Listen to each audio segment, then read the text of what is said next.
মহড়া থেকেই বাস্তবের প্রস্তুতি, যাতে প্রকৃত যুদ্ধে আমরা সফলভাবে বিজয়ী হতে পারি। সেনাবাহিনীর লক্ষ্যই হলো সব পরিস্থিতিতে দেশকে রক্ষা করা, বিজয়ী হওয়া। যে কোনো মুহূর্তে প্রয়োজনে পূর্ণ সাহস এবং পূর্ণ প্রস্তুতি নিয়ে যুদ্ধে ঝাঁপিয়ে পড়তে হয়। বাংলাদেশি সেনাকে যুদ্ধের জন্য এভাবে উদ্বুদ্ধ করলেন উপদেষ্টা প্রধান मोहम्मद यूनुस ने बड़ा ऐलान किया और बांग्लादेश की आर्मी ने कल एक्सरसाइज की है, वो भी बिल्कुल हिंदुस्तान के बॉर्डर के पास, और वहां पर गए प्रोफेसर मोहम्मद यूनुस ने अपनी फौज को कहा है कि भाई गेट रेडी फॉर बैटल। उसके बाद जो इंडियन मीडिया है, जो वेस्ट बंगाल का मीडिया है, वो डर गया है, वो चीखें मार रहा है कि बांग्लादेश की नौबानी, बांग्लादेश की फिर विमान बाहिनी, बांग्लादेश की सेना बाहिनी, उनके सब के सब जो चीफ हैं, वो भी फर्स्ट टाइम हिस्ट्री में ऐसा हुआ है कि इकट्ठे हैं और फिर हिस्टोरिकल स्पीच भी की है। ऐसा पहले कभी किसी ने नहीं कहा था, लेकिन प्रोफेसर यूनुस ने कह दिया है जंग के लिए, युद्ध के लिए अपनी फौज को कह दिया भाई तैयार रहें, गेट रेडी फॉर बैटल। अस्सलाम वालेकुम व्यूअर्स, मैं हूं एहसान खान और आप देख रहे हैं यूट्यूब चैनल एहसान रिएक्शन विद एहसान। मैं उम्मीद करता हूं आप जहां भी होंगे एंजॉय करते होंगे, मजे में होंगे और फिट फाट होंगे। बहुत बड़ी खबर है, बांग्लादेश की जो आर्मी है उसने मिलिट्री एक्सरसाइज की है। राजबारी ये बिल्कुल बांग्लादेश और जो हिंदुस्तान का बॉर्डर है उसके पास जाकर ये मिलिट्री एक्सरसाइज की गई है, बड़े पैमाने पर, बड़े लेवल पर। ये एक्सरसाइज तकरीबन 1 घंटा जारी रही, लेकिन उसमें बहुत ज्यादा जो टैंक हैं उनका भी इस्तेमाल किया गया, उसमें जो विमान हैं, उसमें जो एयरक्राफ्ट हैं, फिर उसके अंदर वो मशीनरी और वो तमाम फौज उसके अंदर इस्तेमाल हुई। और फिर प्रोफेसर ने उसमें एक स्पीच भी की। उन्होंने अपनी फौज को कहा कि आप किसी भी बुरे हालात के लिए, जंग के लिए, युद्ध के लिए तैयार रहें, यानी ये माइंडसेट है। और इससे पहले जो हुकूमत थी शेख हसीना की, उसने कभी नहीं ऐसा कहा था, कभी भी अपनी फौज, अपनी जो फौज है, फोर्स है, उसको कभी भी उन्होंने मोटिवेट, इंकरेज नहीं किया था कि भाई आप, फौज का काम क्या होता है, अपने मुल्क की हिफाजत करना। लेकिन वो इसके उलट करती थी, वो उनके हौसले को खत्म करती थी। यानी वो कहती थी कि वी वांट पीस नॉट वार। ओ भाई क्या हो गया, जो फौज हुआ करती है उसको मोटिवेट किया करते हैं, उसको कहते हैं कि भाई आप हर वक्त तैयार रहें, कोई पता नहीं चलता, कोई भी मुल्क आपके ऊपर हमला कर सकता है। तो जी वो काम कर दिया है प्रोफेसर मोहम्मद यूनुस ने।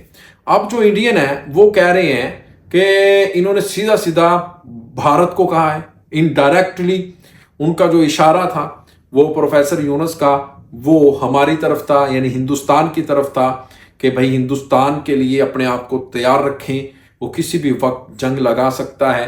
इसमें तो भाई कोई शक नहीं है, हिंदुस्तान जंग लगा सकता है, क्योंकि उनके बड़े बड़े नेता जो लीडर हैं वो भी कई बार कह चुके हैं कि भाई बांग्लादेश को कैप्चर कर लो। अच्छा, ये सब हम इसके ऊपर डिटेल से बात करेंगे, लेकिन पहले एक वीडियो क्लिप है इंडियन मीडिया का, वो देख लेते हैं। आइए जी वीडियो देखते हैं। 3, 2, 1 एंड क्यू। মহড়া থেকেই বাস্তবের প্রস্তুতি, যাতে প্রকৃত যুদ্ধে আমরা সফলভাবে বিজয়ী হতে পারি। সেনাবাহিনীর লক্ষ্যই হলো সব পরিস্থিতিতে দেশকে রক্ষা করা, বিজয়ী হওয়া। যে কোনো মুহূর্তে প্রয়োজনে পূর্ণ সাহস এবং পূর্ণ প্রস্তুতি নিয়ে যুদ্ধে ঝাঁপিয়ে পড়তে হয়। বাংলাদেশি সেনাকে যুদ্ধের জন্য এভাবেই উদ্বুদ্ধ করলেন উপদেষ্টা প্রধান মোহাম্মদ ইউনুস। তিনি বলছেন যে যুদ্ধে ঝাঁপিয়ে পড়তে হয়। তিনি বলছেন যে একজন শান্তিকামী মানুষ হিসেবে আমি যুদ্ধের চেয়ে শান্তির মহড়া দেখতে বেশি আনন্দ বোধ করি। শান্তিতে নোবেল পাওয়া ইউনুসের মুখের কথা শুনুন। মোহাম্মদ ইউনুস কোথায় ভুলে গেছেন যে যুদ্ধের আগে মহড়াই হয়, আর তিনি তা দেখে এতই আনন্দিত যে হাততালি দিচ্ছেন, লজ্জাও করে না। আর এই মহড়া কি তাহলে ভারতের বিরুদ্ধে প্রস্তুতি ধরা যেতে পারে? ইউনুস বলছেন কি সুন্দর যুদ্ধের প্রস্তুতি হচ্ছে, সত্যি ধন্য আপনি। 5ই জানুয়ারি বাংলাদেশের মিলিটারি ট্রেনিং এরিয়ায় বাংলাদেশি সেনা যুদ্ধের মহড়া ছিল, আর সেই সেনা মহড়া দেখার উদ্দেশ্যে রওনা দেন বাংলাদেশের অন্তর্বর্তীকালীন সরকারের প্রধান মোহাম্মদ ইউনুস। এর জন্যই তিনি হেলিকপ্টারে ঢাকা থেকে বাংলাদেশের মিলিটারি ট্রেনিং এরিয়ায় অবতরণ করেন। এরপর শুরু হয় মহড়া শেষে মঞ্চে বক্তব্য রাখতে উঠে মোহাম্মদ ইউনুস বলেন, মহড়া থেকেই বাস্তবের প্রস্তুতি, যাতে প্রকৃত যুদ্ধে আমরা সফলভাবে বিজয়ী হতে পারি।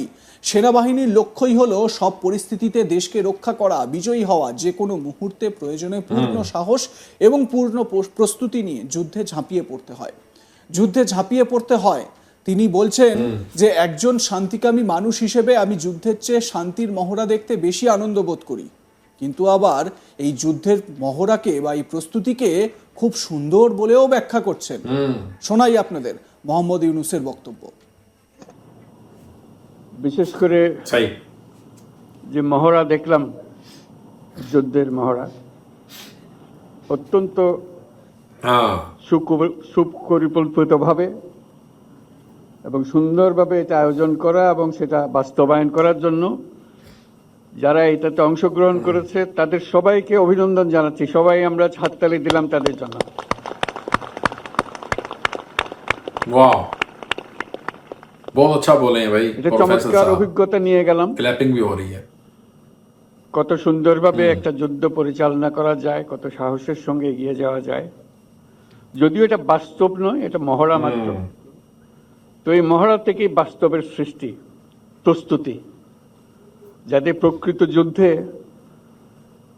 আমরা সফলভাবে বিজয়ী হয়ে আসতে পারি। সেনাবাহিনীর মূল লক্ষ্যই হলো বিজয়ী হওয়া, দেশকে রক্ষা করা। ये हैं जी प्रोफेसर मोहम्मद यूनुस, जिन्होंने कहा है कि भाई तैयार रहें युद्ध के लिए, जंग के लिए, अपने मुल्क की हिफाजत करने के लिए। और ये जो मिलिट्री एक्सरसाइज हैं, राजबारी का इलाका है और ढाका जो डिवीजन है, फिर ये बिल्कुल जो भारत का जो बॉर्डर है उसके पास ये जो एक्सरसाइज हैं वो की गई हैं। और फिर उसमें देखें कि बांग्लादेश के जो आर्मी चीफ हैं वाकुज़मा, वो भी साथ खड़े हुए हैं। फिर बांग्लादेश के जो एयर चीफ हैं, एयर मार्शल चीफ हैं, एयर फोर्स के जो चीफ हैं वो भी हैं। इसी तरह नौबानी के चीफ हैं। और फिर सबसे इम्पोर्टेंट ये बात है कि वहाँ पर चीफ गेस्ट के तौर पर प्रोफेसर साहब को बुलाया गया, इनवाइट किया गया। फिर उन्होंने आकर वहाँ पर खिताब किया। उनकी जो स्पीच है उसमें ये जो पॉइंट है वो निकल कर बाहर आया, जंगल में आग की तरह फैल गया। और स्पेशली जो इंडियन हैं इसको मुख्तलिफ एंगल से देख रहे हैं, मुख्तलिफ पर्सपेक्टिव से इसको ले रहे हैं। वो कह रहे हैं कि उनका जो मतलब है, उनका जो मकसद है वो सिर्फ और सिर्फ हिंदुस्तान को टारगेट करना है। और ये हमेशा से ही हिंदुस्तानी बेरोदी रहे हैं, ये कहना है हिंदुस्तानी मीडिया का। लेकिन मुझे नहीं लगता ये हिंदुस्तान के खिलाफ हैं। हर कोई भी है, चाहे वो पाकिस्तान है, चाइना है, आप हिस्ट्री उठाकर देखें, या फिर जे शाह है, ये अपनी अफवाज को, अपनी मिलिट्री को यही कहते हैं, उनको मोटिवेट करने के लिए कि भाई आप दुश्मन के लिए हर वक्त तैयार रहें, यानी गेट रेडी फॉर बैटल। तो मेरे ख्याल में ये कोई बुरी बात नहीं है, लेकिन इंडियन को अपना डर लगा हुआ है। व्यूअर्स, आपका क्या कहना है इस वीडियो के बारे में बताइएगा कमेंट सेक्शन में। मिलेंगे इंशाल्लाह नेक्स्ट वीडियो में, तब तक के लिए अल्लाह हाफिज।